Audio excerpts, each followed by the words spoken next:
10 مہینے بعد لکھپت جیل لاہور۔ باہر روشنی تھی لیکن اندر گناہوں کی سیاہی ہر دیوار پر چڑھی ناچ رہی تھی۔ قیدیوں کے ساتھ جانوروں سے بدتر سلوک روا رکھا جاتا تھا۔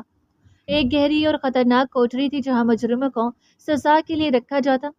ہائی سیکیورٹی سیل میں 2 لوگ کھڑے تھے، سر سے کندھوں تک بال بکھرے، نقاہت زدہ چہرے جن ہونٹوں پر کبھی شیطانی مسکراہٹیں کھیلتی تھی، اب وہاں خاموشی اور آرزو بسی تھی۔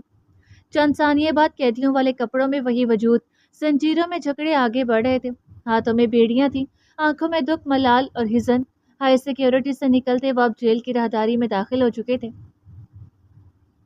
عشق خود انسان کی ذات ہے۔ ہم کسی بھی کامیاب انسان کو کامل سمجھنے لگتے ہیں، اس کے گرویدہ ہو جاتے ہیں، وہ ہماری نگاہ میں کامل بن جاتا ہے، اور پھر ہم خود کو اس کے برابر کرنے کے لیے وہ کام کرتے ہیں جو ہمیں اس جیسا بنا سکیں۔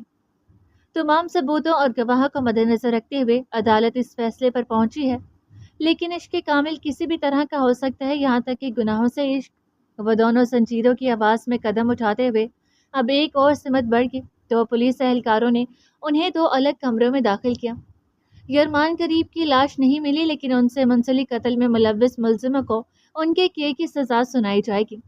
وہ دونوں کمرے سے باہر نکلے، کپڑے سفید تھے مگر حالت بدل چکی تھی، چہروں پر ندامت، آنکھوں میں آنسو، اذیت، خاموشی اور زندگی جینے کے خواب سب مٹی میں دفن ہو چکے تھے۔ کچھ لوگ ان گناہوں میں خود کو بادشاہ کا وزیر سمجھ کر گھومتے ہیں، گناہ کرتے ہوئے وہ خود کو دنیا کا سب سے ذہین انسان جانتے ہیں۔ بے حسی کی انتہا ان کے جرموں میں نظر آتی ہے، وہ حقیقی بادشاہ کو بھول بیٹھتے ہیں، عشق کامل تک پہنچ نہیں پاتے، کچھ مر جاتے ہیں اور کچھ زندہ رہ کر خود کو تباہ کر لیتے ہیں۔ یہ عدالت تمام شواہد اور گواہوں کے بیانات کو مد نظر رکھتے ہوئے رندھاوا بیگ اور ایثار شفقت کو تعزیرات پاکستان کی دفعہ 302(b) کے تحت سزائے موت پھانسی سنائی جاتی ہے، جو کہ قتل امت کے زمرے میں آتا ہے۔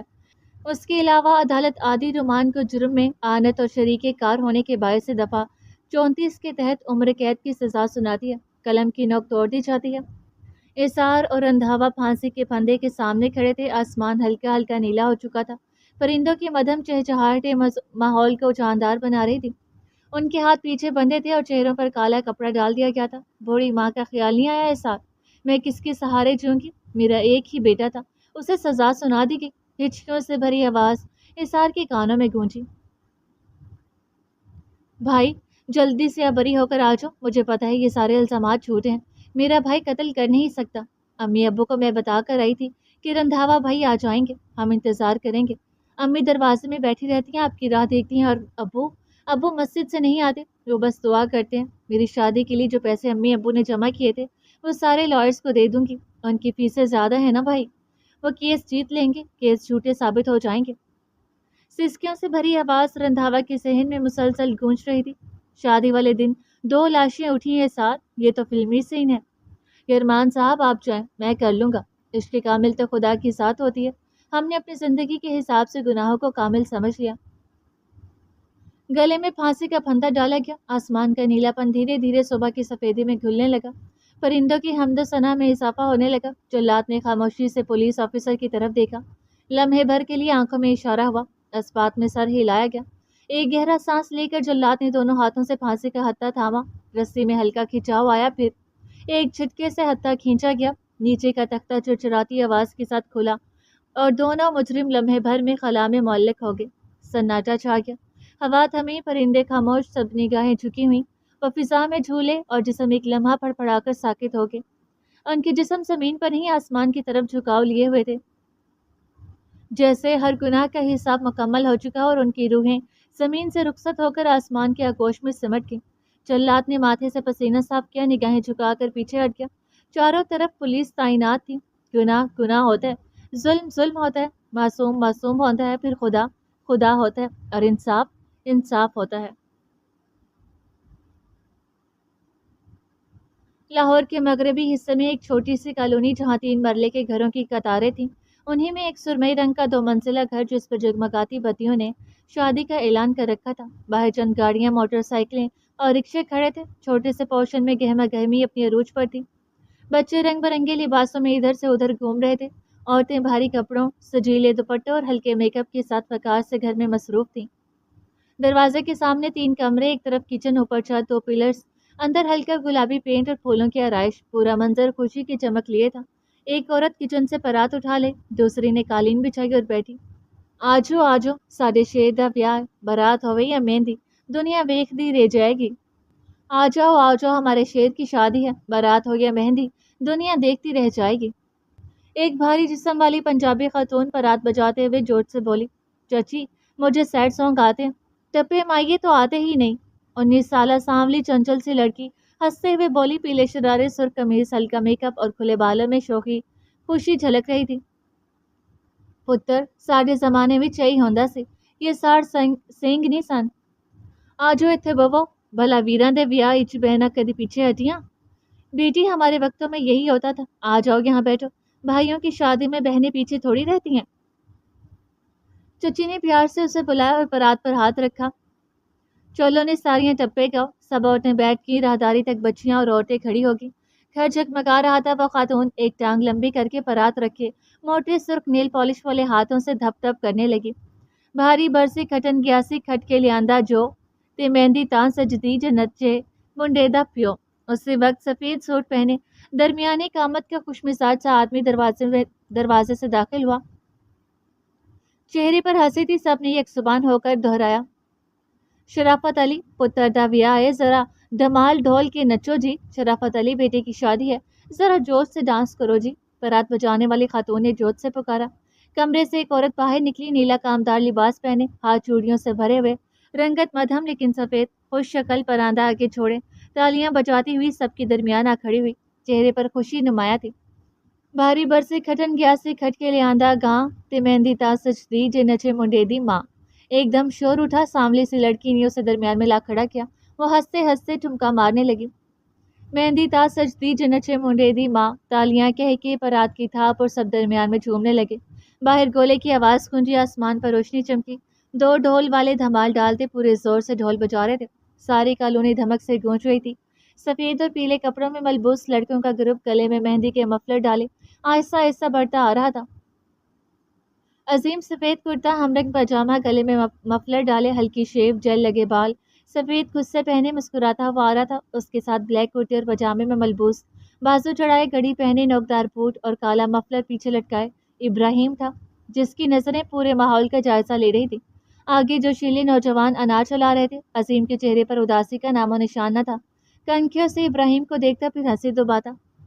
دونوں دروازوں سے اندر داخل ہوئے، لڑکیاں پھولوں کی پلیٹیں تھامے کھڑی تھیں، استقبال پھولوں سے کیا گیا، ڈھول تھما اور اندر سے خوش آمدید کی آوازیں ابھری۔ شرافت اور انجمن نے دونوں کو دیکھا اور آگے لے آئے۔ انجمن نے پہلے عظیم کا ماتھا چوما، بلائیں لی، پھر سرمے لگی انگلی تھوڑی کے نیچے لگا کر پیار دیا۔ اسی طرح ابراہیم کے قریب آ کر بلائیں لی، ہاتھوں کا پیالہ بنایا، اس کے جھکے ماتھے پر پیار دیا۔ ابراہیم کے دل میں ایک تیز سے ابھری، لیکن وہ مسکرا دیا۔ شرافت نے دونوں کو گلے لگایا اور انجمن کی طرف دیکھا، کھڑی رہو گی، آنے بھی دو گی کیا بچوں کو؟ ابراہیم نے ایک نظر عظیم پر ڈالی، اتنا ڈیسنٹ بندہ اور ایسا دیسی ماحول۔ دائیں جانب ایک ٹیبل تھی، 7 سیٹر، اس پر مہندی کی ٹوکری اور 6 پلیٹیں ترتیب سے سجائی گئی تھی۔ دونوں بیٹھ چکے تھے، باقی دوست بھی آ کر پیچھے کھڑے ہو گئے۔ عظیم کے دوستوں کو بھی بلاؤ، ذرا ناچیں آخر، انجمن کہتے ہوئے ساملی لڑکی کی طرف دیکھتی ہے۔ دونوں یک زبان ہو کر کہتی ہیں، یار کی شادی ہے، تالیاں سیٹیاں کہہ کے گونجے۔ عظیم نے ماتھے پر ہاتھ پھیرا، بٹن کھولا اور ابراہیم کے کان کے قریب بولا، باس یہ عورتیں ہیں، آپ کی بزنس میٹنگ نہیں، انہیں ہینڈل کرنا مشکل ہے۔ ابراہیم ہولے سے ہنسا، پھر سر جھکا کر بولا، عظیم وقاص، اگر مجھے پتا ہوتا کہ یہاں یونیورسٹی کا ماحول ملے گا تو میں کبھی نہ آتا۔ دونوں ایک دوسرے کے کان میں سرگوشی کرتے سامنے آنے والی آفت کو دیکھ رہے تھے۔ چچی باس کو ڈانس نہیں آتا، میرے باقی دوست ہیں نا، وہ کر لیں گے۔ اوے صاحب یار، کر دے یار ڈانس، چچی خوش ہو جائیں گی بس۔ عظیم مسکراتے ہوئے بولا، نا جی، شیر پتر تیرا افسر ہی ڈانس کرے گا، چلو نی کڑی گاؤ۔ وہ عورت پرات بجاتے ہوئے بولی، بھاری برسی کھٹن گھیاسی کھٹ کے لیاندہ تار تے مہندی تاں سجدی جے نچے منڈیندا باس۔ ابراہیم نے معصومیت سے عظیم کی طرف دیکھا، عظیم نے ہنسی دبائی، تالیاں تیز ہو گئیں۔ عظیم مجھے نکالو یہاں سے۔ ابراہیم نے دانت پیسے، باس یہ میرے گھر کی عورتیں ہیں، یہ ان کا محبت کا طریقہ ہے، یہاں بڑا چھوٹا مانی نہیں رکھتا۔ سامنے سے ساملی سے لڑکی آئی اور عظیم کا ہاتھ پکڑا، اٹھیں بھائی، چلے نا، پلیز ڈانس کریں۔ بھائی آپ بھی اٹھے نا، دیکھیں چچی کتنے پیار سے بلا رہی ہیں۔ وہ ابراہیم کی طرف دیکھ کر بولی۔ ابراہیم نے دونوں کو دیکھا، آہستہ سے اٹھا۔ عظیم بھی کھڑا ہو گیا، دونوں اب درمیان میں تھے، 3 اور دوست بھی ساتھ آ گئے۔ کھلے پیلے کرتے، ہم رنگ مفلر، ہلکی شلواریں پہنے تالیاں بجنے لگی۔ عورتیں کھڑی ہو کے بچوں لڑکیوں سب نے دائرہ بنایا۔ تے مہندی تاں سجدی جو نچے منڈے دے یار۔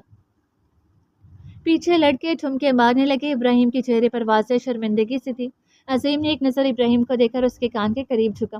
باس، شادی مشکل نہیں، دیسی ہونا مشکل ہے، اور چاچی تائیوں سے بچنا سب سے مشکل مرحلہ۔ شیر پتر، لاج رکھ لے، نچ کے وہا دے تھوڑا جیا۔ تیرا افسر بھی ویکھے تینوں کنا سونا نچنا ہے۔ عظیم بیٹا تھوڑا سا ڈانس کر دو، تمہارا باس بھی دیکھ لے گا تمہیں کتنا اچھا ڈانس آتا ہے۔ عظیم کی نظریں جھکیں، شرم سے چہرہ سرخ ہوا۔ ابراہیم نے دیکھا، ہلکا سا مسکرایا اور عظیم کی طرف جھکا۔ عظیم وقاص، کبھی تم نے بتایا ہی نہیں کہ تمہیں ڈانس بھی آتا ہے۔ باس وہ تو بس کہتے ہی عظیم سرخ ہوا۔ شیر پتر، کالونی نو پتہ لگے میرے شیر پتر دا ویاہ ہے۔ وہی عورت جوت سے اونچا بولی۔ انجمن اور شرافت بھی تالیاں بجاتے ہنس رہے تھے۔ اچھا ہوا باس کو پنجابی نہیں آتی، عظیم آہستہ سے بڑبڑایا۔ عظیم وقاص، مجھے پنجابی کی تھوڑی بہت سمجھ آتی ہے۔ نچنا مین ڈانس، بیاہ مین میرج۔ ابراہیم نے مسکرا کر کہا، بہت کیوٹ لگا اور عجیب بھی۔ عظیم نے دانتوں تلے زبان دبائی، پھر درمیان میں آیا۔ اس کے پیچھے ساویار اور دو دوست تھے۔ ابراہیم واپس بیٹھ گیا۔ چچی پھر ہو جاوے، چاچی پھر ہو جائے۔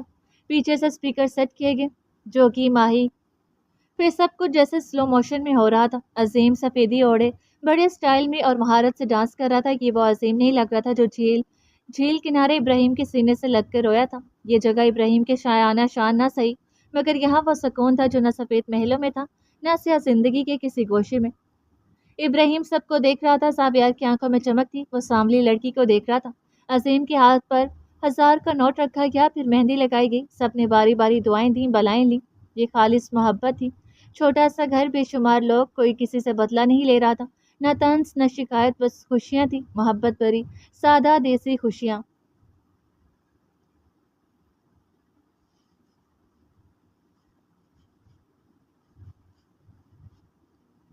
لاہور کے مسافات میں دوپہر اتر چکی تھی۔ دن، مہینے، وقت، لمحے کیسے گزرے یہ ان سے پوچھو جنہوں نے گزارے ہیں۔ تاج نما محل میں خاموشی نے ڈیرا جما لیا تھا۔ اداسی بال بکھیرے ادھر ادھر گھومتی رہتی تھی۔ مئی پھر سے ان کی زندگیوں میں آ گیا تھا، لیکن یہاں سردی، گرمی، دھوپ، چھاؤں، موسم صرف لفظ تھے۔ خاموش ویرانی سی پورے ہال میں تھی، ایک بھی حرکت کہیں نہیں تھی۔ ایک وقت تھا کہ ارمان کی قدموں کی چاپ، اس کے پرفیوم کی خوشبو، مسکراہٹ، گویا اس محل کا غرور تھا۔ اب یہ محل اس کے بغیر خود رو رہا تھا۔ ہیر اپنے کمرے میں بیڈ پر ٹیک لگائے آنکھیں موندے لیٹی تھی، ایک ٹانگ لمبی، ایک آدھی کھڑی۔ سیاہ صاف قمیض، پاجامہ، گلے میں دوپٹہ، بال جوڑے میں، آج چہرے کے اطراف میں جھولتی ہوئی لٹیں نہیں تھی، صاف ستھرا میک اپ سے آزاد چہرہ، لیکن پہلے کی نسبت اداس۔ دروازہ کھلتا ہے۔ نور الہدا نیلے فراک میں، چہرے پر ہلکا سا میک اپ تھا، جوت سے بھاگتی ہوئی کمرے میں داخل ہوئی، ہاتھ میں سفید لفافہ تھا۔ ہیر، ہیر، وہ بیڈ پر بیٹھ کے چہرے سے خوشی امڑ رہی تھی۔ ہیر نے آنکھیں کھولی، آلتی پالتی مارے بیٹھ کی۔ سے ہٹ جاؤ، خیر یہ دیکھو، میں اور ارحام نیکسٹ فلائٹ سے امریکہ جا رہے ہیں، ان کی وہاں پر جاب پرماننٹ ہو گئی ہے۔ ہیر، میں بہت خوش ہوں، وہاں سب کچھ ملے گا، کمپنی بہت اچھی ہے۔ وہ کہتے ہوئے اس کے گلے لگی، اس نے بھی مضبوطی سے تھاما، ہلکی سی نمی کو دور کیا، پھر چہرے کے زاویے بدلے۔ میں بہت خوش ہوں نور، اللہ تمہیں بہت خوش رکھے، بہت زیادہ۔ وہ واپس جدا ہوئیں اور ہاتھوں میں ہاتھ پکڑے بیٹھ گئیں۔ مجھے صرف تمہاری فکر ہے، میری زندگی سے پریشانیاں فی الوقت ختم ہو چکی ہیں، ارحام سے شادی ٹھیک چل رہی ہے، زبردست چل رہی ہے الحمدللہ، لیکن مجھے تمہاری فکر ہے۔ نور نے ہیر کے چہرے پر نظر ٹکاتے ہوئے کہا، میں ٹھیک ہوں، حادثوں سے سیکھنا چاہیے، میں سیکھ رہی ہوں، ٹھیک ہوں، خوش ہوں، میں ایسے۔ وہ ہاتھوں کو دیکھتے ہوئے بولی، میں تمہاری شادی کی بات کر رہی ہوں ہیر، تم شادی کر لو، کوئی جاب کر لو، اس ٹراما سے باہر نکلو، زندگی گزری ہے اسے ضائع نہ کرو۔ نور، نور میں ٹھیک ہوں یہاں، میں بڑھوں گی آگے، لیکن ابھی راستے کا قیام ہے۔ تمہیں کبھی سمجھ نہیں آئے گی ہیر کہ ہم پریشان ہیں، کب تک اس جھوٹے مکار کے انتظار میں خود کو اذیت ہوگی، وہ مر چکا ہے، دفع ہو چکا ہے۔ ہیر کے دل کو کچھ ہوا، نور میں اس کا ذکر بھی نہیں کری اور تم پھر سے شروع ہو گئی، کیا کروں میں پھر، تمہیں ایسے اجڑی حالت میں دیکھتی رہوں، وہ مر کھپ کیا، اس کے سارے فراڈ بھول گئی ہو؟ یار کوئی محبت میں اتنا اندھا نہیں ہوتا کہ وہ اپنوں کے دی تکلیف تک بھول جائے، وہ قاتل تھا، بابا کا قاتل، سب کا قاتل۔ وہ کہتے ہوئے اٹھ کر کھڑی ہوگی، آنکھوں سے آنسو بہنے کو تیار بیٹھے تھے۔ ہیر نے اسے دیکھا، آنکھیں بند کی، پھر کھڑی ہوئی۔ نور، وہ قاتل تھے، میں انہیں معاف نہیں کر رہی، لیکن میں یہاں ہوں تو صرف اس لیے کہ ساری جائیداد میرے نام ہے، میرے شیئرز ملا کر یہ ساری پراپرٹی میرے نام کی گئی تھی، میں خوش ہوں۔ ہرن نے کہتے ہوئے پیچھے سے نور کو بازوں میں لیا اور کندھے پر تھوڑی رکھ دی۔ نور نے ہاتھوں پر پیار دیا، پھر مسکراتے ہوئے چلے گئی۔ وہ وہیں بیڈ پر ڈھیر سے گئی۔ مستجاب، کہاں ہیں آپ؟ مجھے آپ کی یاد آتی ہے۔ آپ کی ماہک جان آپ کو روز بلاتی ہے۔ اس محل میں آپ کی آواز گونجتی ہے۔ ایک ایک چیز مجھے آپ کی یاد دلاتی ہے۔ میرا دل پھٹ نہیں رہا، میں بہت تکلیف میں ہوں، کہیں سے آ جائے مستجاب۔ وہ کہتے ہوئے رو پڑی اور فوراً اٹھ کر بات کی طرف چلی گئی۔ غیر متوقع صورتحال یا غیر ارادی حرکات زندگی کے بے اعتبار لمحوں میں ہمیں لوٹا دیتی ہے، جنہیں دیکھ کر ہم سانس بھرنے کی قسمیں کھاتے ہیں۔ وہ انسان برسوں کی مسافت پر چلے جاتے ہیں اور ہم ویسے ہی رہتے ہیں۔ تلاش، امید، زندگی، یہ سب لفظوں میں سمٹا ایک خوبصورت جھوٹ ہوتا ہے۔ زندگی کو سانس لینے کا نام دیا جاتا ہے، اور جب سانسیں تھم جائیں تو زندگی بھی چھوٹ جاتی ہے، تو زندگی بھی جھوٹ بن جاتی ہے۔ ایک لمحے میں وہ سب بھرم قبر کی مٹی کے اوپر ناچتے ہوئے نظر آتے ہیں۔ پاکستان کے خوبصورت ترین شہر اسلام آباد میں عظیم الشان فیصل مسجد سے کچھ فاصلے پر واقع E7 کے علاقہ جدید طرز تعمیر، شاندار بلڈنگ، سرسبز راستوں اور پرامن فضا کے باعث ملک کے ممتاز ترین رہائشی علاقوں میں شمار ہوتا ہے۔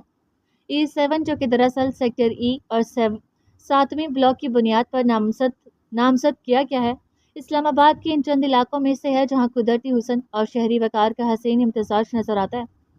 ہریالی، پرسکون ماحول، کشادہ سڑکیں اور اونچی شفاف عمارتیں، یہ سب کچھ مل کر اسے پاکستان کے قابل رشک علاقوں میں شامل کرتا ہے۔ اسی ایریا میں بلند و بالا عمارات کے بیچ ایک خاص گرے بلڈنگ ہے۔ باہر سے وہ چمکتی ہوئی سلیقے سے آراستہ ایک مکمل شاہکار دکھائی دیتی ہے۔ سامنے ایک چھوٹا سا پارک، اندر داخل ہوتے ہی ایک سیدھی راہداری جس کی دونوں جانب سرسبز گھاس، کرسیاں اور میزیں رکھی ہوئی تھیں۔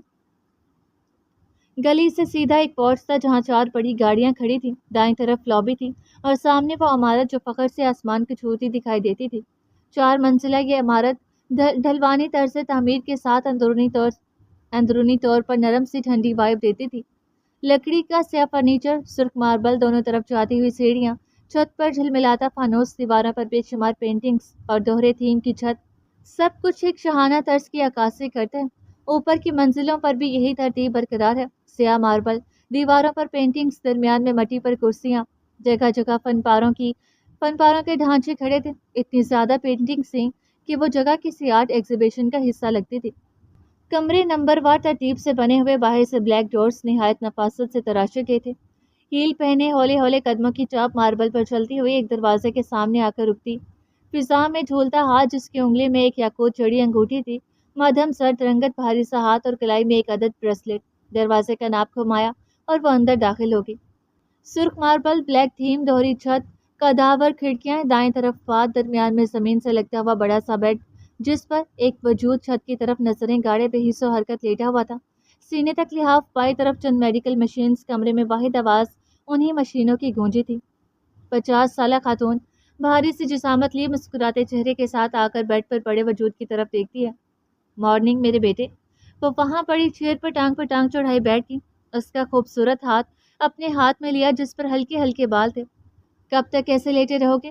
عورت نے کہہ کر اس کے ہاتھ پر ماتھا ٹکایا، چہرے پر اداسی بیٹھ گئی۔ ڈاکٹرز کہتے ہیں آج یا کل ہوش میں آ جاؤ گے، لیکن بیٹے اس بات کو 10 مہینے گزر چکے ہیں۔ اس نے ہاتھ سے سر اٹھایا، دونوں ہاتھوں کو اپنے ہاتھ میں لیا، 2400 بار سنائی ہوئی کہانی وہ پھر سے سنانے لگی۔ میرا بیٹا پانی کا شوقین تھا، اسے پانی بلاتا تھا۔ ایک دن وہ اپنے دوستوں کے ساتھ وہاں گیا جہاں فلائی بورڈ آسمان کی سیر کرتے۔ وہ اندر گیا لیکن باہر نہیں آیا۔ پتہ ہے کیوں نہیں آیا؟ وہ آپ دیدہ سے لیٹے وجود کا چہرہ دیکھتی ہیں۔ اس کے دوستوں نے شرارت کی، اسے چیلنج کیا کہ وہ جھیل کی تہہ کھوجے۔ میرا 18 سال کا بیٹا، اسے جھیل نے نگل لیا۔ وہ بہت معصوم دکھتا تھا، لوگ کہتے تھے وہ دنیا کے آخری معصوم انسان ہے۔ وہ آخری نہیں تھا، آخری تو مجھے تم لگتے ہو۔ اس نے پھر سے اس وجود کی طرف دیکھا اور روتے ہوئے ہاتھ پر سے ہاتھ اٹھا کر سر گرا دیا۔ میں پاگل ہو گئی تھی، میں وہاں بیٹھی رہتی تھی، پھر میں نے ایک طوفان میں وہاں ایک قبر دیکھی۔ قدرت جس نے پانی سے چھینا اسی پانی سے نواز دیا، مجھے میرا امان واپس مل گیا۔ کرمان نے آنکھیں جھپکے بغیر ڈیلا گھمایا، اس کی آنکھوں میں حرکت ہوئی، حسین زرد چہرہ، ہونٹوں پر پیپڑیاں، ہلکی ہلکی شیپ، ایک ہاتھ میں ڈرپ لگی ہوئی تھی۔ اس کا خیال شاید بہت اچھے طریقے سے رکھا جا رہا تھا۔ اس سے امان لفظ پر آنکھوں کو جنبش تھی۔ وہ اٹھی، آنسوں سے تر چہرے کے ساتھ اسے دیکھا اور ہولے ہولے قدم لیتی کمرے سے نکل گئی۔ وہ اسے جاتے ہوئے نہ دیکھ سکتا تھا نہ سن سکتا تھا۔ ہاتھ پر گرے آنسو بیڈ پر پھسلے اور جذب ہو گئے. اس کی انگلی میں حرکت ہوئی، پھر آنکھیں موند لیں.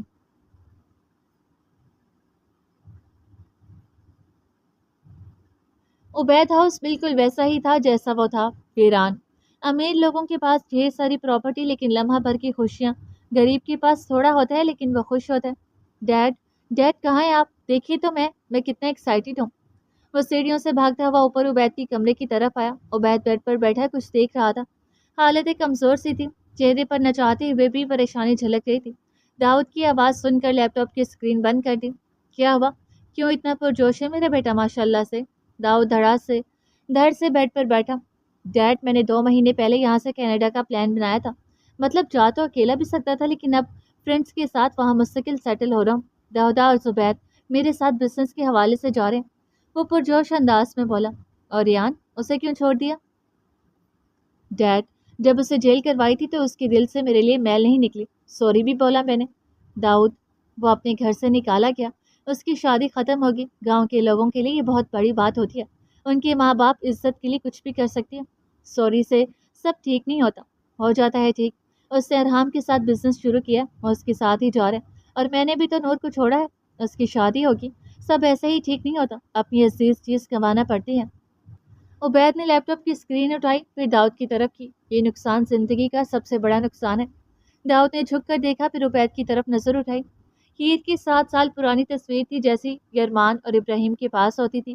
وہ میری بھانجی ہے اور اس وقت اسے ساتھ کی ضرورت ہے. میں اس کے پاس جاتا ہوں.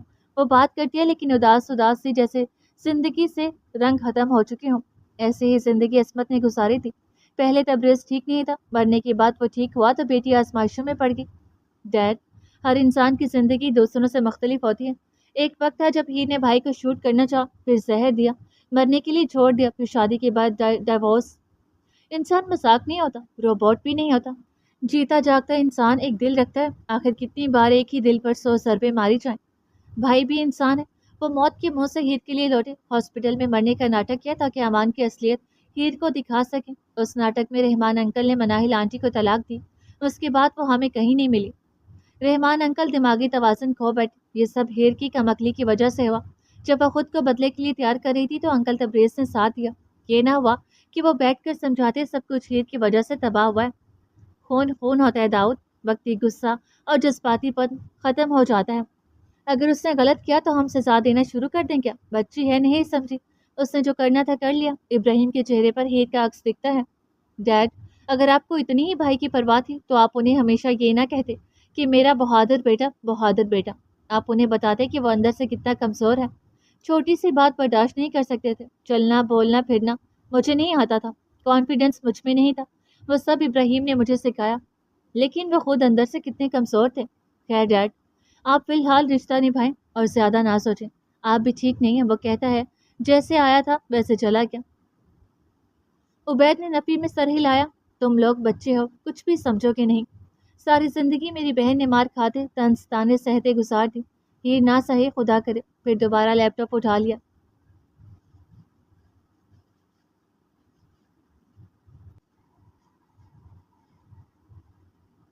شام کے 4 بج رہے تھے. چھوٹا سا ہال جس میں بس نام کی ڈیکوریشن تھی. ہر طرف چہل پہل اور بچے خوشیوں سے جھومتے نہیں تھکتے تھے. رنگ برنگے پھول، لیکن سب کچھ نفاست سے کیا گیا تھا.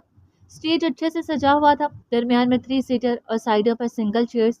ہال میں ترتیب سے کرسیاں رکھی گئی تھی. ایک کمرہ ہال کے ساتھ تھا، چھوٹا سا کمرہ جس میں ایک کداور آئینہ، ایک بیڈ اور بے ترتیب رکھی ہوئی ریوالونگ چیئر موجود تھی.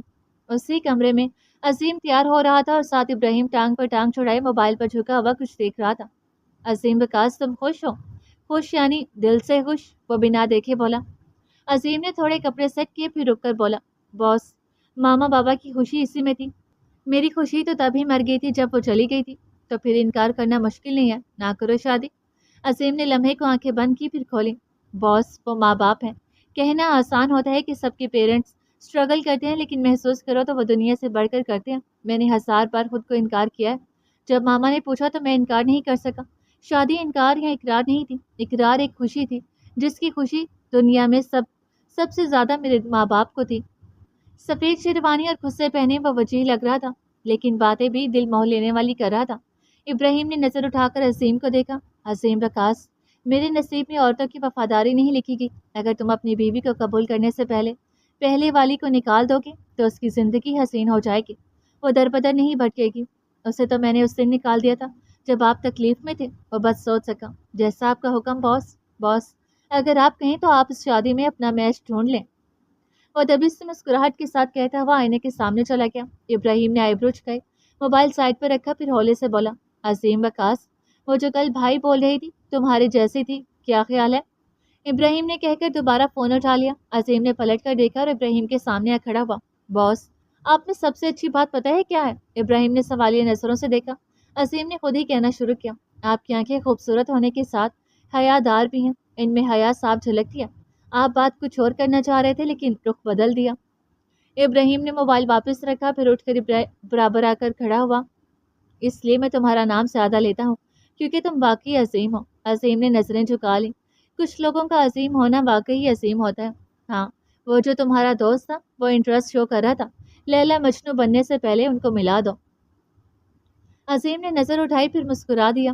باس، مجھے پتہ ہے ان کی بات بھی ہوتی ہے، بلکہ پوری کالونی جانتی ہے۔ زاویار نے رشتہ بھجوایا، وہ یہاں نہیں، معمول لوگوں کے ساتھ رہتی ہے، بس شادی پہ آئی ہے۔ وہ میرا دوست ہے تو باتیں شیئر کرتا رہتا ہے۔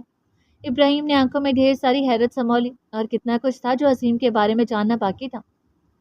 بلیک تھیم میں ملبوس، خوشبوؤں میں رچا بسا عظیم سے زیادہ وہ خود دلہا لگ رہا تھا۔ سب کچھ سلو موشن میں ہوا، نکاح پھر رخصتی، یہ خوشیاں وقتی نہیں تھی، یہ عمر بھر کا ساتھ تھی۔ ابراہیم وہاں سے نکلا، گاڑی میں بیٹھا، فل سپیڈ کیے وہ رات میں ڈوبتی سڑکوں پر نکل آئے۔ مختلف سوچوں نے ذہن میں گوڑے جمائے۔ ساری زندگی ہم لا حاصل میں کیوں گنوا دیتے ہیں؟ زندگی ایک بار ملتی ہے، پھر کیوں ہم خود کو ہی دکھ دیتے ہیں؟ گاڑی لمبی شاہراہ پر آ گئی۔ انتظار انتظار انتظار، کب پلٹنا تھا خدا کی طرف؟ کسی نے کہا ہی نہیں کہ خدا نہ ملے تو زندگی سے برکت اٹھ جاتی ہے۔ ساری زندگی عیش و عشرت میں گزارتے ہیں، لیکن کوئی ہمارے ویران محل اور ٹوٹے دل دیکھے تو ڈر جائے۔ سامنے سے آتی گاڑی کی روشنی ابراہیم کے چہرے پر پڑ رہی تھی۔ دل خدا کا گھر ہوتا ہے، جب خدا کو نہ پایا تو دیمک پیدا ہوگی اور دل کو چاٹ لیا۔ بھاگنا، جستجو کرنا، لا حاصل کو حاصل کرنے کی کوشش، کسی کا نہ ملنا، صبر، اور پھر یہ سب نہ ہو تو خدا کے پاس جانا کہ دنیا نے ٹھکرا دیا۔ وہ لاہور کی ایک لمبی سی شاہراہ پر چڑھ آیا۔ گاڑی کی رفتار آہستہ ہوئی۔ وہ رحیم ہے، لیکن کیا وہ ذات اس قابل ہے کہ اس کے پاس خالی ہاتھ جایا جائے؟ ہارن بجاتی گاڑیاں کچھ پیچھے چھوٹ رہی تھی، کچھ آگے نکل رہی تھی۔ وہ تھام لیتا ہے، گرنے نہیں دیتا، پہلے ہاتھوں کی لاج رکھتا ہے، وہ انتظار کرتا ہے کب اس کا بندہ لوٹے۔ کیا یہ زیادتی نہیں کہ اپنی غرض کے لیے جھکو، بے بس ہو کر جاؤ؟ گاڑی ایک مسجد کے باہر تھوڑے فاصلے پر رکی۔ ان 10 مہینوں میں مجھے سمجھ آیا کہ محبت صرف خدا سے ہو سکتی ہے۔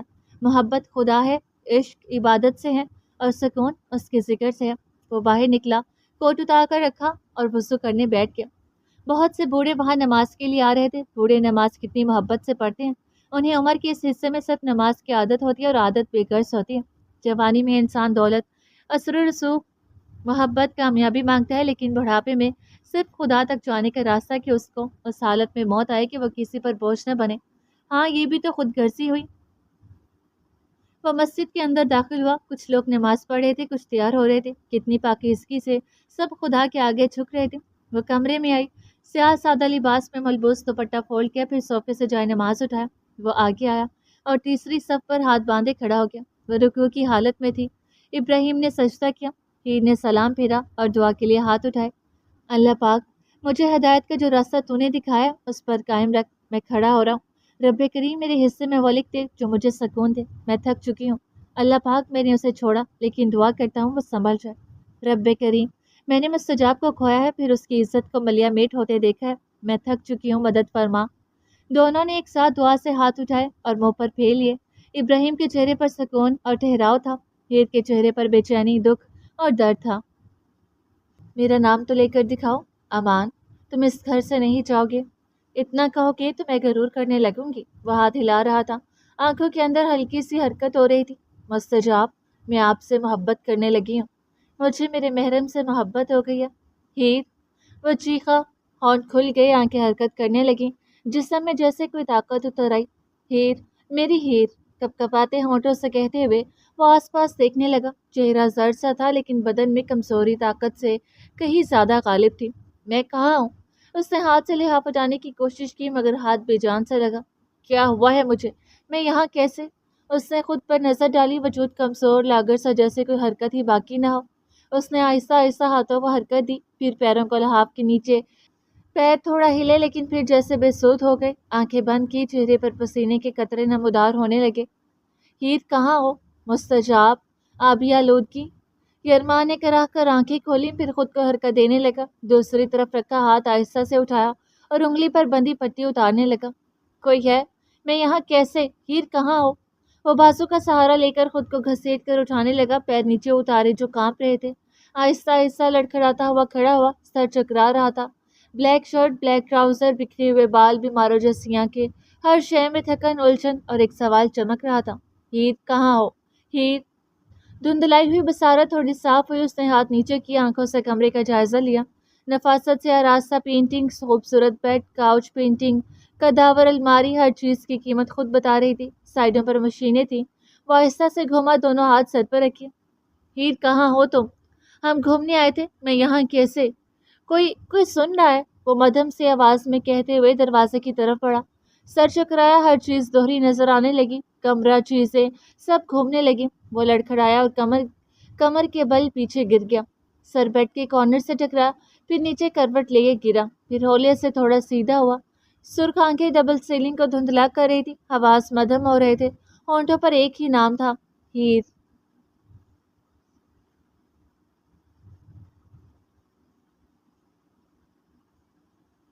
تاجنما محل یرمان کی چھوٹی سی جنت تھا، لیکن دنیا میں جنت ملنے لگے تو پھر کیا بچے گا جس کے بعد دنیا ملنے لگے؟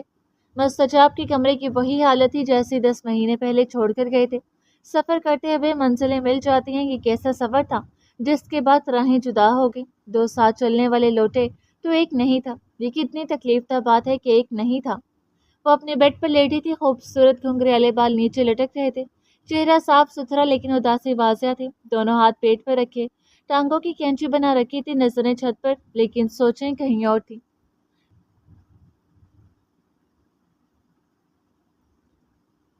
3 مہینے قبل۔ ہیر، یہ لاکٹ تمہارا ہے نا؟ نور ہاتھ میں بلیک ہیومن ہارٹ تھامے ہیر کے کمرے میں داخل ہوئی۔ ہیر بات سے نکل رہی تھی، بالوں سے پانی موتی بن کر گر رہا تھا، سیاہ صاف لباس پہنا ہوا تھا، اجلا سا چہرہ مگر اداسی گوڑے ٹکائے بیٹھی ہوئی تھی۔ ہاں، ابراہیم نے دیا تھا، نام توڑ کر ادا کیا، جب برتھ ڈے تھی لیکن یہ ٹوٹ گیا تو میں نے مستجاب کو دے دیا تھا۔ نام پر ایک ٹیس دل میں اٹھی۔ ہیر، یہ اوریجنل نہیں ہے، وہ تو یرمان نے ہمیں دیا تھا، ہم نے توڑ دیا تھا۔ ہیر نے ایک نظر نور کو دیکھا، پھر توقف سے بولی، وہ دنیا کے لیے یرمان تھا، میرے لیے میری کائنات بن گیا، وہ میرا شوہر ہے۔ کہتے ہوئے بیڈ کی پائنٹی پر بیٹھ گئی، بالوں کو دونوں ہاتھوں سے پیچھے چھوڑ دیا۔ تھا بولو ہیر۔